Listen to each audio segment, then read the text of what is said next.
इमरान खान इनके जो बड़े बड़े मफादात हैं उनके खिलाफ खड़ा हो गया था। फजलुर रहमान जो है वो क्योंकि पता है कि अपना ही आदमी है, अभी जो बोला कोई बात नहीं, फिर इसके साथ बातचीत बन जाएगी। हार्ट स्टेट के बारे में एक बात की DGISPR ने। हार्ट स्टेट के बारे में DGISPR का स्टेटमेंट बड़ा इंटरेस्टिंग है। DGISPR हार्ट स्टेट के बारे में कहते हैं कि हार्ट स्टेट में कानून सबके लिए बराबर होता है। अब सवाल ये पैदा होता है कि पाकिस्तान के army chief field marshal Asim Munir कई मरतबा कह चुके हैं कि मैं पाकिस्तान में हार्ड स्टेट कायम कर रहा हूं, और DGISPR आकर ये बताते हैं कि हार्ड स्टेट का मतलब ये है कि कानून की नज़र में छोटा बड़ा सब बराबर होंगे, कोई भी कानून से बालातर नहीं होगा। अब हार्ड स्टेट की ख्वाहिश रखने वाले और हार्ड स्टेट बनाने वाले फील्ड मार्शल आसिम मुनीर ने कानून से इस्तिस्ना फिर किस चक्कर में ले लिया? भाई एक तरफ आप हार्ड स्टेट की डेफिनेशन ये देते हैं, आप तारीफ करते हैं कि जनाब हार्ड स्टेट का मतलब है कानून सबके लिए बराबर, फिर आप कहते हैं हम हार्ड स्टेट बना रहे हैं, फिर आप खुद कानून से इस्तिस्ना ले लेते हैं कि जनाब कानून सब पे लागू होगा, मेरे पे लागू नहीं होगा। तो ये कौन सी हार्ड स्टेट है? लोगों को बेवकूफ़ बना रहे हैं ना। कहते हैं हार्ड स्टेट ला रहे हैं, इस तरह की स्टेट बन जाएगी, और फिर उसमें से अपने आप को निकाल देते हैं कि जनाब हम कोई जुर्म करें तो हमें कोई ना पूछे, कोई और जुर्म करे तो उसको जवाब देना पड़े। अब इसमें नाज़रीन बलूचिस्तान के हवाले से DGISPR ने कुछ बातें की हैं। बलूचिस्तान में वो कह रहे हैं जी हम किसी एलीट से या किसी सरदार से कोई बात नहीं करेंगे। कुछ एलीट और सरदार ये चाहते हैं कि 1947 से पहले वाला स्टेटस को बरकरार रहे।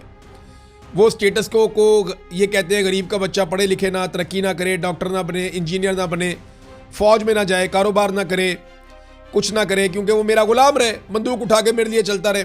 मसला तो ठीक है, लेकिन DGISPR आपका इससे कुछ लेना देना नहीं है। ना आपने इसको ठीक करना है, ना बलूचिस्तान में तालीम का काम आपने करना है, ना बलूचिस्तान में हेल्थ का काम आपने करना है, ना बलूचिस्तान में इंफ्रास्ट्रक्चर आपने डेवलप करना है, ना वहाँ की इकॉनमी आपने बेहतर करनी है, ना वहाँ की मादनियात में आपका कोई हिस्सा है। वहाँ की पॉलिसीज़ वहाँ के अवामी मुंतखब नुमाइंदे बनाएंगे। आप लाके कठपुतलियाँ बिठा देते हैं, तो वो कठपुतलियाँ यही कर रही हैं, कभी आप सरदारों के साथ मिल जाते हैं, कभी आप लाके अपनी कठपुतलियाँ बिठा देते हैं। डॉक्टर की आपने बात की तो मारंग बलोच पढ़ी लिखी है ना, वो तो सरदार नहीं है, वो तो एलीट नहीं है, उसका तो बाप कत्ल करके फेंक दिया था, मसकशुदा लाश आ गई थी उसके बाप की, तो वो तो इंसानी हकूक की बात करती है, उसको जेल में क्यों डाला हुआ है? इसका कोई जवाब है आपके पास? वो जो बाकी लोग हैं जेलों के अंदर, जो पढ़े लिखे लोग हैं, प्रोफेसर हैं, जिन्हें जबरी तौर पर लापता किया है, उन लोगों का क्या कसूर है? सहाफ़ियों को वहाँ जबरी तौर पे लापता कर दिया जाता है। जो आदमी बोले, सवाल उठाए, निशानदेही करे, उसे वहाँ पे गायब कर दिया जाता है। सरदारों का सिर्फ बहाना है। वो कहते हैं जी सरदार चाह रहे हैं कि हमें स्मगलिंग की इजाज़त दी जाए, हम तेल स्मगल करें, हमें परमिट जारी किए जाएँ, हम जो है यहाँ पे मंशियात स्मगल करें, हमें परमिट जारी किए जाएँ। भाई मंशियात कोई और स्मगलिंग जो है उसके परमिट होते हैं, यानी यहाँ स्मगलिंग के भी परमिट जारी किए जाते हैं। हमें तो पहली दफ़ा सुना DG साहब आपसे। और दूसरी बात यह है कि जितना बॉर्डर है बलूचिस्तान का और अफगानिस्तान का, या खैबर पख्तूनख्वा का और अफगानिस्तान का, वहाँ पे तो सारी की सारी FC बैठी हुई है, फ़ौज बैठी हुई है। तो जहाँ जहाँ पे FC और फ़ौज बैठी हुई है, उन इलाकों में मैंने खुद आपको तस्वीरें और वीडियोस दिखाई हैं, मैं वहाँ पे खुद गया हूँ।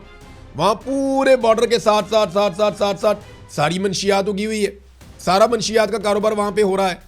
यानी वो इतना करीब हो रहा है कि ऊपर ये सामने मोर्चे में फ़ौज बैठी हुई है, FC बैठी हुई है, ये नीचे सारी मंशियात लगी हुई है, और दिन रात लोग उसके ऊपर काम कर रहे हैं। आपकी पिस्तौल की रेंज के अंदर, मैं गन की रेंज भी नहीं कह रहा, छोटे हैंड गन पिस्टल की रेंज के अंदर लोग काम कर रहे हैं, ये वाला सारा, और मंशियात का कारोबार कर रहे हैं। आपकी नाक के नीचे ये काम हो रहा है, तो आपकी इजाज़त से हो रहा है ना जनाब, आप खुद ये काम करवा रहे हैं। और वो लोग जो जराइम पेश है वो तो सारे लश्कर बना के साथ मिले हुए हैं। तो ये इस तरह नहीं आप कर सकते कि जनाब सरदारों पे डाल दें, कभी इस पे डाल दें, कभी उस पे डाल दें। मेरे ख्याल में अपने गिरेबान में झांकना पड़ेगा। देखें ना कितने आराम से DGISPR ने एक स्टेटमेंट दिया कि बलूचिस्तान के जो हालात हैं उस पर मिसगाइड किया जाता है।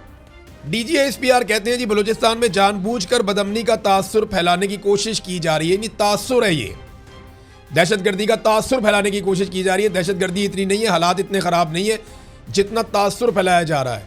भैया आप आलमी डाटा उठा लेना, हमारे स्टेटमेंट आप छोड़ दें, बलूचिस्तान के लोगों के स्टेटमेंट आप छोड़ दें, वहाँ के सरदारों के स्टेटमेंट आप छोड़ दें, आप इंटरनेशनल मीडिया को भी छोड़ दें, आप सिर्फ जो डाटा है उसके ऊपर बात कर लें कि क्या इससे ज़्यादा दहशतगर्दी कहीं और हो रही है।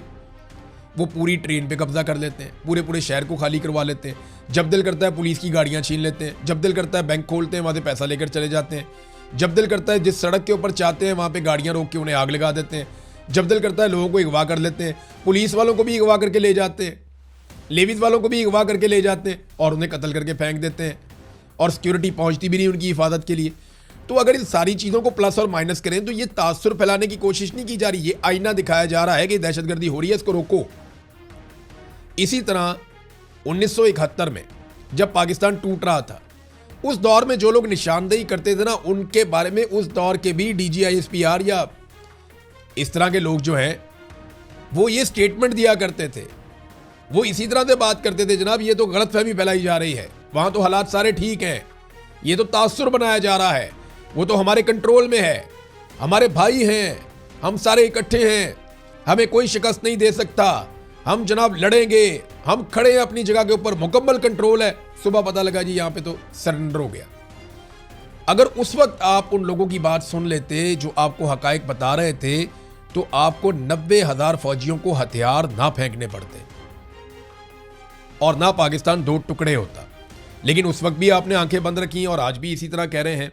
ऐसा लगता है कि आंखें बंद हैं, आज भी बंद हैं। फिर एक और चीज़ कही DGISPR ने, यह भी बड़ी इंपॉर्टेंट है। उन्होंने रियासत से वफादारी का एक तकाजा किया कि जनाब रियासत से वफादार होना चाहिए, और इसके लिए उन्होंने एक आर्टिकल का हवाला भी दिया। आर्टिकल 5 के बारे में कहा कि जी बड़ा क्लियरली वो बताता है कि आपको रियासत के साथ वफादार रहना है। अब रियासत से वफादारी होती क्या है, इसकी कोई डेफिनेशन है, कोई तारीफ आप बताएंगे?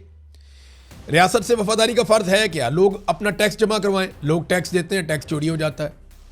वफादारी का तकाजा यह है कि आप वोट डालें, लोग वोट डाल के आते हैं, वोट चोरी हो जाता है, हुकूमत ही किसी और की बना देते हैं। लोग जनाब जुल्म के खिलाफ बात करते हैं। एक अच्छा जो रियासती शहरी है, जो वफादार है अपनी रियासत का, वो जुल्म के खिलाफ बोलेगा, उसे गोली मार देते हैं। जो मारा जाता है उसकी लाश छुपा लेते हैं। अगर किसी इदारे को या किसी शख्स को उसकी गफलत याद दिलाएं या ये बताएं कि जनाब आपने ये हलफ की खिलाफ वर्जी की है, तो उसे अगवा कर लेते हैं। क्या रियासत से वफादारी सिर्फ बूट पॉलिश है और कुछ नहीं है? फिर एक रेड लाइन का भी तस्करा किया DGISPR ने। बहरहाल कुल मिला के ये है कि DGISPR की जो प्रेस ब्रीफिंग थी, वो ऐसा लगता है कि सिर्फ उन्होंने सोचा हुआ था कि मैंने प्रेस ब्रीफिंग देनी है, उसके अंदर कोई इतनी ख़ास चीज़ नहीं थी। हाँ, ये ज़रूर है कि ऐसा लगा कि नए सूबे बनाने की जो प्लानिंग है वो फील्ड मार्शल आसिम मुनीर के दिमाग की पैदावार है और उनको उसमें काफ़ी सारे हमायती मिल गए। तो बिल्कुल नए सूबे बनने चाहिए, मैं इसका हमायती हूँ। नए सूबे बनने चाहिए, इंतज़ामी बुनियाद के ऊपर छोटे यूनिट्स बनने चाहिए और वहाँ पे ज़्यादा सहूलियात भी होनी चाहिए, टैक्सेशन का एक बेहतर निज़ाम होना चाहिए। लेकिन ये काम फील्ड मार्शल के करने का नहीं है। पाकिस्तान में अवामी मुंतखब नुमाइंदों की एक हुकूमत आनी चाहिए और वो सारे नुमाइंदे मिलकर बैठ कर इस बात का फैसला करें कि कितने इंतज़ामी यूनिट बनाने हैं, किस किस जगह पे बनाने हैं, किन बुनियादों पे बनाने हैं, और फिर इस फैसले को इम्प्लीमेंट किया जाए। सब मिलकर ये करें, लेकिन ये अवामी मुंतखब नुमाइंदे करें।